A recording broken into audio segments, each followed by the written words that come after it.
Hello everyone, this is Antti from Almost Human, and I'm here to show you a sneak preview of the upcoming dungeon editor for Legend of Grimrock. The dungeon editor is dominated by the map view here in the middle, and well, surprise surprise, it basically shows the map of the level, and I can go ahead and pick the drawing tool and start drawing some tunnels. And I can use the left mouse button to draw some tunnels and the right mouse button to erase them.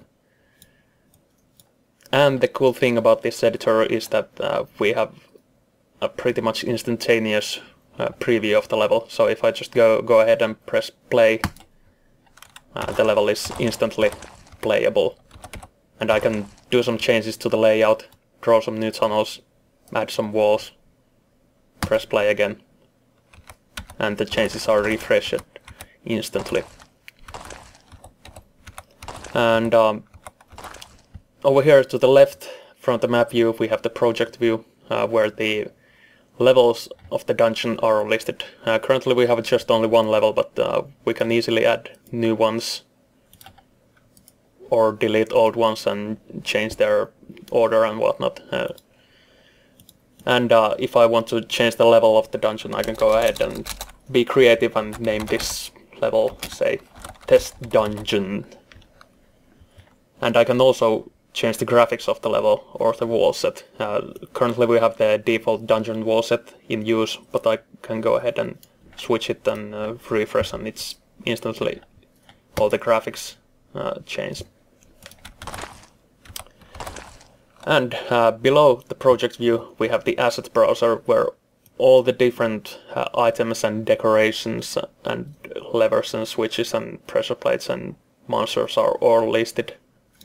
And there's quite a few of them, but I can use the filters to take a look at, say, only weapons alone, or just the monsters, or logic scripting helpers, or doors. So, for instance, this dungeon seems a little dark for my taste right now, so I can go ahead and add a torch to the wall. Let's go next to it, and now I'm gonna refresh it.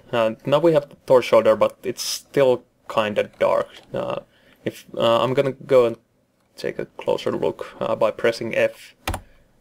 Now I'm in the full screen mode here in the preview, and yeah, you can see the torch holder here on the wall, but there's no torch on it. And to fix the situation, we need to use the select tool, pick the torch holder, and take a look at here in the inspector. The inspector lists all sorts of information of any asset you might pick.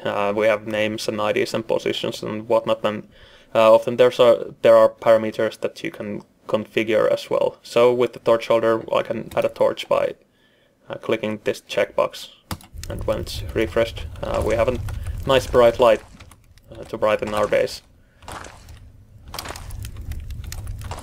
And of course I can add monsters over here. Let's add a couple of snails, and when I preview the game you can see them moving around in the preview as well as on the map view, so you can keep track of what's going on in the game.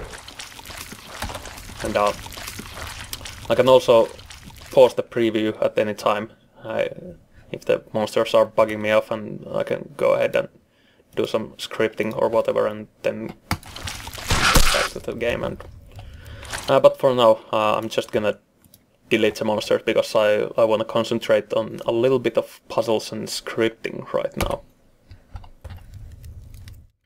Let me change the layout just a little bit, and I'm gonna add a door here and a lock that I can use to open the door.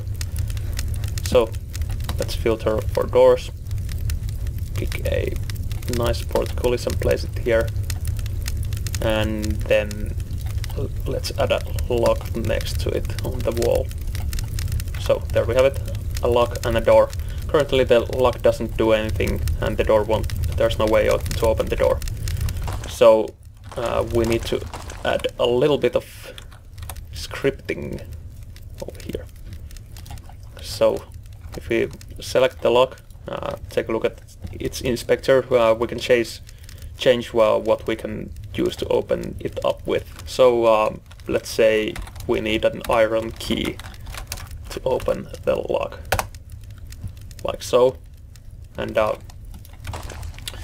it won't open the door yet because it doesn't know what it needs to do when the lock is operated. So we need to add a connection between the lock and the door, and it happens by pressing this add connector button over here, and it gives us a fresh new connector. So what we need to do is we need to define a target and an action for this lock. When the lock is activated, we're gonna pick a target, which is the portcullis, and the action, which is gonna, well, I'm gonna leave it as open here. So now we have a functional lock, and to get the lock open, I'm gonna, of course, need the iron key. So let me place it over here. And now we have a nice functional level. Door is open. And that's a simple piece of script, but of course if I want to get fancy, I can go ahead and, well, let's say that I'm gonna add a nasty trap as well for the player. I'm gonna carve a little bit of new tunnel over here. And when the player opens the lock, I'm gonna shoot a fireball at him. And to get the fireball to the level, I'm gonna use a spawner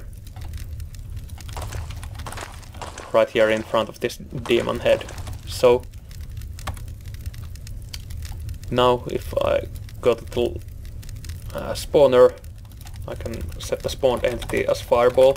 You know, you can use the spawner, of course, to spawn enemies or whatnot if you want to, but I need a fireball right now. So I'm gonna add another connector for the lock and pick the spawner as its target. So now when the lock is activated, it does two things. It opens the door and it launches the fireball. Let's see how it goes. Here's the iron key. Ooh, just got blasted by a fireball. So that's the very basics of scripting in the Legend of Grimrock dungeon editor. Of course, if you want to go a little more in depth in creating the levels, we have these script entities that you can place, and you know, you can write any sort of Lua script here, and the possibilities are pretty much endless when you go that way. And so that's the editor in a nutshell, and I hope you liked what you saw here. And the editor will be a free update to Legend of Grimrock. So thank you, bye bye.